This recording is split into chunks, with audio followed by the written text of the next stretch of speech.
ओम नमः शिवाय। जय भोलेनाथ। आप सभी पर भोलेनाथ की कृपा सदा बनी रहे। आज फाल्गुन मास की शिवरात्रि है और आप सभी भक्तजनों को शिवरात्रि की भी ढेर सारी शुभकामनाएं। भोलेनाथ आप सभी की मनोकामनाएं पूर्ण करें। चतुर्दशी तिथि के स्वामी भगवान शिव हैं। इसी कारण हर महीने की चतुर्दशी तिथि को शिवरात्रि का पर्व मनाया जाता है और इन सब में महाशिवरात्रि का दिन सबसे खास होता है। पौराणिक मान्यताओं के अनुसार इस दिन भगवान शिव और माता पार्वती जी का विवाह हुआ था। इसके अलावा शिव पुराण के अनुसार महाशिवरात्रि के दिन पहली बार लिंग के रूप में भगवान शिव प्रकट हुए थे। आज के दिन भगवान शिव और माता पार्वती की पूजा करने के बाद व्रत की कथा पढ़ने से सभी शुभ फलों की प्राप्ति होती है। तो आज की इस वीडियो में आपको बताते हैं महाशिवरात्रि के शुभ मुहूर्त के साथ ही व्रत कथा के बारे में। इस वीडियो में आप जानेंगे कि आज भगवान शिव का षोडशोपचार विधि से पूजन कैसे किया जाता है। बहुत ही आसान विधि है जिसे आप बहुत ही सरल तरीके से अपने घर पर भी कर सकते हैं। शिव पुराण में वर्णित कथा के अनुसार प्राचीन काल में चित्रभानु नाम का एक शिकारी था। जानवरों की हत्या करके वह अपने परिवार का पेट पालता था। वो एक साहूकार का कर्जदार था, लेकिन उसका ऋण समय पर नहीं चुका पाया। तब क्रोधित होकर साहूकार ने शिकारी को शिव मठ में बंदी बना लिया। संयोग से उस दिन शिवरात्रि थी। साहूकार के घर पर पूजा हो रही थी। तब शिकारी भी ध्यानमग्न होकर भगवान शिव संबंधी धार्मिक बातें सुनता रहा। चतुर्दशी को उसने शिवरात्रि व्रत की कथा भी सुनी। शाम होते होते साहूकार ने उसे अपने पास बुला लिया और ऋण चुकाने के बारे में बात की। तब शिकारी ने अगले दिन साहूकार का सारा कर्ज चुका देने की बात की। तब साहूकार ने उसे बंधन से मुक्त कर दिया। अपनी दिनचर्या की तरह वह शिकारी जंगल में शिकार करने के लिए निकला, लेकिन दिन भर बंदी गृह में रखने के कारण वह भूख प्यास से व्याकुल था। शिकार ढूंढता हुआ वह बहुत दूर निकल आया। जब अंधेरा हो गया तो उसने सोचा कि अब तो रात जंगल में ही बितानी पड़ेगी। तब वह उस जंगल में एक तालाब के किनारे एक बेल के पेड़ पर चढ़कर रात बीतने का इंतजार करने लगा। बेल के पेड़ के नीचे एक शिवलिंग था जो बेलपत्र से ढका हुआ था। शिकारी को इस बात का पता नहीं चला। पड़ाव बनाते समय उसने जो टहनियां तोड़ी वे संयोग से उस शिवलिंग पर गिरती चली गईं। इस प्रकार दिन भर भूखे प्यासे शिकारी का व्रत भी हो गया और शिवलिंग पर बिल्वपत्र भी चढ़ गए। एक पहर रात बीत जाने पर एक गर्भिणी हिरनी तालाब पर पानी पीने पहुंची। शिकारी ने उसे देखा तो धनुष पर तीर चढ़ाकर जैसे ही डोरी खींची, हिरनी बोल उठी, मैं गर्भिणी हूं, जल्दी ही बच्चे को जन्म दूंगी। तुम एक साथ इस तरह दो दो जीवों की हत्या करोगे जो ठीक नहीं है। मैं अपने बच्चे को जन्म देकर जल्दी ही तुम्हारे सामने आ जाऊंगी, तब तुम मुझे मार लेना। शिकारी ने प्रत्यंचा ढीली कर दी और हिरनी भी देखते ही देखते जंगली झाड़ियों में गायब हो गई। डोरी ढीली करने और चढ़ाने के वक्त कुछ बेलपत्र अनायास ही टूटकर शिवलिंग पर गिर गए। इस प्रकार उस शिकारी के द्वारा अनजाने में ही शिवरात्रि के प्रथम पहर की पूजा भी संपन्न हो गई। कुछ ही देर बाद एक और हिरनी उधर से निकली। शिकारी की खुशी का ठिकाना नहीं रहा। पास आने पर उसने धनुष पर बाण चढ़ाया। तब उसे देखकर हिरनी ने विनम्रतापूर्वक निवेदन किया, हे शिकारी, मैं थोड़ी देर पहले ऋतु से निवृत्त हुई हूँ, कामातुर विरहिणी हूँ, अपने प्रिय की खोज में भटक रही हूँ। अपने पति से मिलकर मैं जल्दी ही तुम्हारे पास आ जाऊंगी। तब शिकारी ने उसे भी जाने दिया। 2 बार शिकार को खोकर अब उसका माथा ठनका। शिकारी चिंता में पड़ गया। रात का आखिरी पहर बीत रहा था। इस बार भी धनुष से लगकर कुछ बेलपत्र शिवलिंग पर जा गिरे और दूसरे पहर की पूजा भी संपन्न हो गई। तभी एक और हिरनी अपने बच्चों के साथ उधर से निकली। शिकारी के लिए यह स्वर्णिम अवसर था। उसने धनुष पर तीर चढ़ाने में अब बिल्कुल देर नहीं की। वह तीर छोड़ने ही वाला था कि हिरनी बोल उठी, हे शिकारी, मैं इन बच्चों को इनके पिता के पास छोड़कर आ जाऊंगी। इस समय तुम मुझे मत मारो। शिकारी हंसने लगा और बोला, सामने आए शिकार को छोड़ दूं? मैं इतना मूर्ख नहीं हूं। इससे पहले भी मैं 2 बार अपना शिकार गंवा चुका हूं। मेरे बच्चे भी भूख प्यास से व्याकुल हो रहे होंगे। उत्तर में हिरनी ने कहा, जैसे तुम्हें अपने बच्चों की ममता सता रही है, ठीक वैसे ही मुझे भी। शिकारी, मेरा विश्वास करो, मैं इन बच्चों को इनके पिता के पास छोड़कर तुरंत वापस लौट आऊंगी। हिरनी का दीन स्वर सुनकर शिकारी को उस पर दया आ गई। उसने उस हिरनी को भी जाने दिया। शिकार के अभाव में तथा भूख प्यास से व्याकुल शिकारी अनजाने में ही बेल वृक्ष पर बैठा हुआ बेलपत्र तोड़ तोड़कर नीचे फेंकता जा रहा था।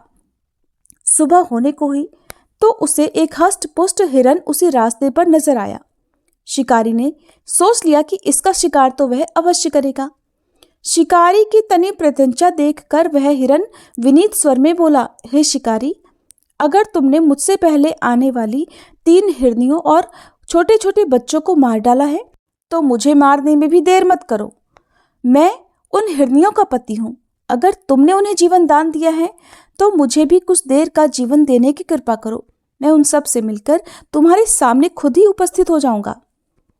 हिरन की ये बात सुनते ही शिकारी के सामने रात का पूरा घटना चक्र घूम गया। उसने सारी बातें हिरन को सुना दी। जानकर हिरन बोला, मेरी 3 पत्नियां जिस प्रकार प्रतिज्ञा करके यहाँ से गई हैं, मेरी मृत्यु से वे अपने धर्म का पालन नहीं कर पाएंगी। इसलिए हे शिकारी, जैसे तुमने उन पर विश्वास करके उन्हें छोड़ा है, वैसे ही इस समय मुझे भी जाने दो। मैं उन सब के साथ तुम्हारे सामने जल्दी ही उपस्थित होता हूँ। शिकारी ने हिरन की बात मानकर उसे भी जाने दिया। इस प्रकार प्रातः हो गई। उपवास, रात्रि जागरण और शिवलिंग पर बिल्वपत्र चढ़ाने से अनजाने में ही उस शिकारी से शिवरात्रि की पूजा भी पूरी हो गई। पर अनजाने में ही की गई पूजा का परिणाम उसे तत्काल मिल गया। शिकारी का हिंसक हृदय निर्मल हो गया, कोमल हो गया। अब उसके हृदय में भगवत शक्ति का वास हो गया। थोड़ी ही देर बाद देखते ही देखते वह हिरन अपने पूरे परिवार के सहित उसके सामने उपस्थित था ताकि वह उन्हें मारकर शिकार कर सके। किंतु जंगली पशुओं की ऐसी सत्यता, सात्विकता और सामूहिक प्रेम भावना देखकर शिकारी को बड़ी ग्लानि हुई। उसे खुद से बड़ी शर्मिंदगी हुई। उसने उस मृग परिवार को जीवन दान दे दिया। अनजाने में शिवरात्रि के व्रत का पालन करने पर भी शिकारी को अंत में मोक्ष की प्राप्ति हुई। जब मृत्यु काल में यमदूत उसके जीव को ले जाने आए तो शिवगणों ने उन्हें वापस भेज दिया और शिकारी को शिवलोक ले गए। भगवान शिव की कृपा से ही अपने इस जन्म में राजा चित्रभानु अपने पिछले जन्म को याद रख पाए तथा महाशिवरात्रि के महत्व को जानकर उसका अगले जन्म में भी पालन कर पाए। प्रेम से बोलिए भोले शंकर भगवान की जय, माता पार्वती की जय। ये थी शिवरात्रि के व्रत की कथा। अब जानिए शुभ मुहूर्त के साथ ही षोडशोपचार पूजन विधि के बारे में। साल 2024 में 8 मार्च शुक्रवार को फाल्गुन महीने की शिवरात्रि है। इस दिन भगवान शिव का षोडशोपचार पूजन कैसे किया जाता है, इस बारे में विस्तार पूर्वक आज के इस वीडियो में आपको बताएंगे। किस प्रकार से आपको भगवान का ध्यान करना चाहिए, किस प्रकार से शिवरात्रि व्रत का पारणा किया जाता है, कौन कौन सी बातों का ध्यान खास तौर पर पूजा करते समय रखा जाता है, कौन से काम ऐसे हैं जो भूले से भी नहीं करने चाहिए। इस बारे में अगर आप जानना चाहते हो तो आप अपने कीमती समय में से थोड़ा सा समय निकालकर आज के इस वीडियो को जरूर दीजिएगा। पहले जानिए आज के प्रदोष काल के समय के बारे में। तो 8 मार्च शुक्रवार को भगवान शिव की पूजा करने का प्रदोष काल का शुभ मुहूर्त रहेगा शाम 5:44 से लेकर 7:14 तक। आप इस शुभ मुहूर्त में भी, प्रदोष काल में भी भगवान की पूजा कर सकते हैं। वैसे भी आज प्रदोष व्रत भी है, तो प्रदोष व्रत की जो पूजा होती है वो प्रदोष काल के समय में मुख्य रूप से की जाती है। अब जानिए 4 पहरों के शुभ मुहूर्त के बारे में। तो 8 मार्च शुक्रवार को शिवरात्रि पूजा का पहला प्रहर प्रारंभ होगा शाम 6:25 से, जो कि 9:28 पर समाप्त होगा। पूजा का दूसरा पहर रात 9:28 से शुरू होगा और मध्यरात्रि 12:31 पर समाप्त होगा। तीसरा पहर 9 मार्च को यानी 8 मार्च की मध्यरात्रि ही 12:31 से लेकर 3:34 तक रहेगा। चौथा और अंतिम पहर, जो कि अगले दिन ब्रह्म मुहूर्त के समय होता है, सुबह 3:34 से लेकर 6:37 तक रहेगा। भगवान शिव के भक्त शिवरात्रि को रात भर जागरण करके चारों पहरों की पूजा करके अगले दिन अपने व्रत का पालन करते हैं। भगवान शिव की पूजा से पहले आपको स्नान करके शुद्ध पवित्र हो जाना चाहिए। अपने ऊपर गंगा जल जरूर छिड़के। मंदिर में, घर में, घर के मुख्य द्वार पर गंगा जल जरूर छिड़कना चाहिए, जिससे घर की सभी नेगेटिविटी, सभी नकारात्मक ऊर्जा दूर हो जाए। अब एक आसन पर बैठकर आपको पूर्व दिशा की ओर मुंह करके भगवान का ध्यान करना है, आह्वान करना है। मंत्रों और भाव के द्वारा भगवान आशुतोष यानी भगवान शिव का ध्यान किया जाता है। ये आपको षोडशोपचार पूजा विधि बताई जा रही है, जिसमें 16 विधियों द्वारा भगवान का पूजन किया जाता है। दूसरे नंबर पर आह्वान किया जाता है। आह्वान का अर्थ होता है बुलाना या अपने पास लाना।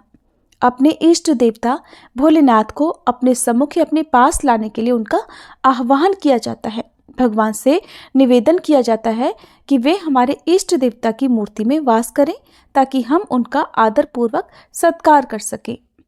तीसरी विधि में भगवान को आसन दिया जाता है। आसन के रूप में अक्षत, जो कि साबुत अक्षत यानी साबुत चावल होने चाहिए। टूटे हुए चावल भगवान की पूजा में प्रयोग नहीं किए जाते हैं। अक्षत या फिर पुष्प का आसन आप दे सकते हैं और भगवान शिव से आदरपूर्वक प्रार्थना करें कि वे इस आसन पर विराजमान हुए। पाद्य, चौथे नंबर पर आपको पाद्य के रूप में भगवान शिव जी के हाथ पांव धुलाने के भाव से जल अर्पित करना चाहिए। अब भगवान को अर्घ दिया जाता है। दाहिने हाथ में आप थोड़ा सा जल लेकर महादेव के चरणों में अर्घ अर्पित करें। फिर आचमन किया जाता है। आचमन यानी मन, कर्म और वचन से हम सदैव पवित्र रहें, इसी भाव से भगवान महादेव के जो भी मूर्ति या तस्वीर है, उन प्रतीक स्वरूप को आचमन कराया जाता है। फिर स्नान कराया जाता है। भगवान शंकर को पहले पंचामृत से स्नान कराएं, बाद में शुद्ध जल या गंगा जल से स्नान कराएं। अगर आप पंचामृत से स्नान नहीं करा रहे हैं तो केवल जल या गंगा जल से भी स्नान करा सकते हैं। स्नान के बाद भगवान की मूर्ति या तस्वीर को स्वच्छ कपड़े से साफ किया जाता है।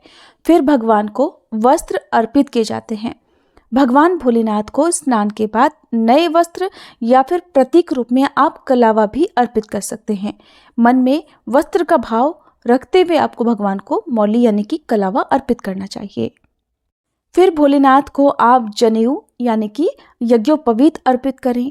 इसके बाद गंधाक्षत यानी कि अक्षत, सुगंधित चंदन, अबीर, गुलाल और इत्र आदि अर्पित करें। अब भगवान को पुष्प अर्पित करें। भगवान को जो भी प्रिय पुष्प होते हैं वो आपको उन्हें अर्पित करना चाहिए। जैसे कि आक यानी मदार के पुष्प भगवान भोलेनाथ को बहुत ही प्रिय होते हैं। शमी के पुष्प और शमी की पत्तियां भी भगवान को बहुत प्रिय होती हैं, तो आप उनसे भी पूजन कर सकते हैं। इसके अलावा केतकी के या कनेर के फूल को छोड़कर आप कोई भी पुष्प भगवान को अर्पित कर सकते हैं। धूप दीप, अब भगवान के आगे धूप दीप जलाएं। फिर भगवान को नैवेद्य अर्पित करें। नैवेद्य के रूप में आप दूध या दूध से बनी मिठाई का यानी कि खोए की मिठाई का भोग आप लगा सकते हैं। इसके बाद भगवान को पान, सुपारी, लौंग, इलायची अर्पित करें। भगवान को दक्षिणा अर्पित करें और फिर मंत्र से पुष्पांजलि अर्पित करें। भगवान को पुष्प अर्पित करते समय अपने हाथ में पुष्प रखें और एक एक पुष्प भगवान को अर्पित करते समय ओम नमः शिवाय मंत्र का जाप करते रहें या ओम हराय नमः का भी जाप करते रहें। मंत्र पुष्पांजलि के रूप में सुगंधित पुष्प इस भाव से भगवान को अर्पित किए जाते हैं कि पुष्पों की सुगंध की तरह हमारे अच्छे शुभ कर्मों का यश भी चारों दिशाओं में फैलता रहे। इस प्रकार 16 प्रकार की विधि से भोलेनाथ का पूजन करने के बाद भोलेनाथ की श्रद्धापूर्वक आरती की जाती है। आरती 1, 3, 5 या 7 बत्तियों वाले दीपक से भी आप कर सकते हैं। आरती करने के बाद भगवान की प्रदक्षिणा की जाती है यानी परिक्रमा की जाती है। अगर आप शिवलिंग की परिक्रमा कर रहे हैं तो पूरी परिक्रमा भूलकर भी ना करें, शिवलिंग की केवल आधी ही परिक्रमा की जाती है।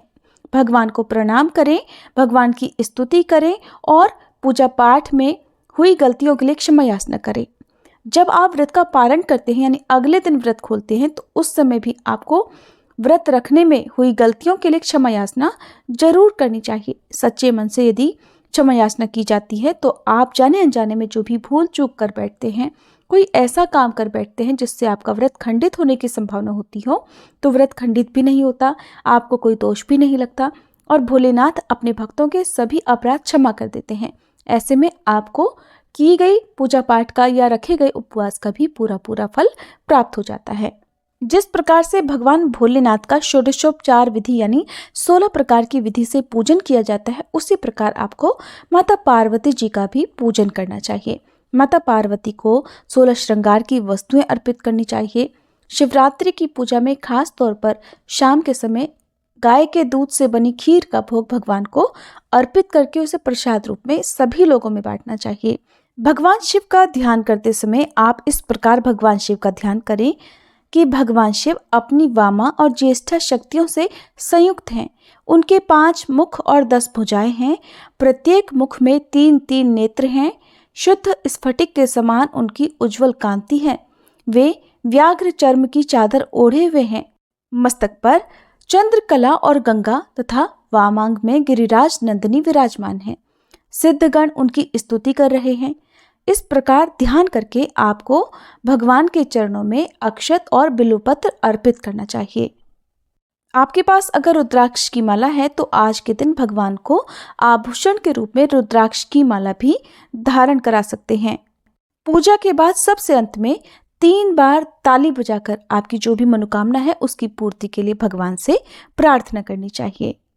क्षमा याचना करते समय इस प्रकार कहना चाहिए कि हे प्रभु, हे भोलेनाथ, मुझसे जो भी सुकर्म अथवा दुष्कर्म हुआ हो उसके लिए आप मुझे क्षमा करें। हे भोलेनाथ, मैंने अज्ञानता से या जानबूझकर जो भी पूजन किया है वह आपकी कृपा से सफल हो। हे प्रभु, मैं आपका हूँ और मेरे प्राण सदा आप में ही लगे हुए हैं। मेरा मन सदा आपके ही चरणों का चिंतन करता रहता है। ऐसा जानकर हे गौरीनाथ, आप मुझ पर प्रसन्न होइए।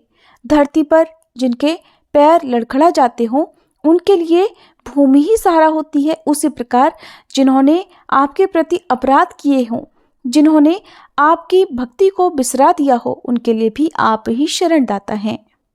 भोलेनाथ, मुझ पर ऐसी दया कीजिए कि हर जन्म में मेरी आप में ही भक्ति बनी रहे। आप ही मेरे शिव हो, आप ही मेरी भक्ति हो। आपके सिवा मुझे दूसरा कोई भी शरण देने वाला नहीं। महादेव, आप ही मेरे शरणदाता हैं। इस प्रकार भोलेनाथ की पूजा करने से रोग, शोक, दुख, दरिद्रता, शत्रु पीड़ा या दूसरों से होने वाली परेशानियां या जो भी जीवन में बाधाएं या कष्ट होते हैं वो सब भगवान भोलेनाथ की कृपा से सब दूर हो जाते हैं। भगवान शिव की पूजा करने से संतान भी सुख देने वाली होती है। निसंतानों को संतान सुख प्राप्त होता है। जिसकी जैसी कामना होती है भगवान उसकी हर कामना को पूर्ण करते हैं। भगवान की विधि विधान से पूजा करने से मनुष्य अपनी 3 पीढ़ी का उद्धार करके अंत में शिवलोक को जाता है। और ये पूजन भी तभी सफल होता है जब मनुष्य सच्चे भाव से, सच्ची भक्ति के साथ और अपने सभी गलत कर्मों का प्रायश्चित करते हुए भगवान शिव की पूजा करता है। ये थी आज की वीडियो। उम्मीद है आपको पसंद आई होगी। जानकारी अच्छी लगी हो तो वीडियो को लाइक और चैनल को सब्सक्राइब नहीं किया हो तो जरूर कर लीजिएगा।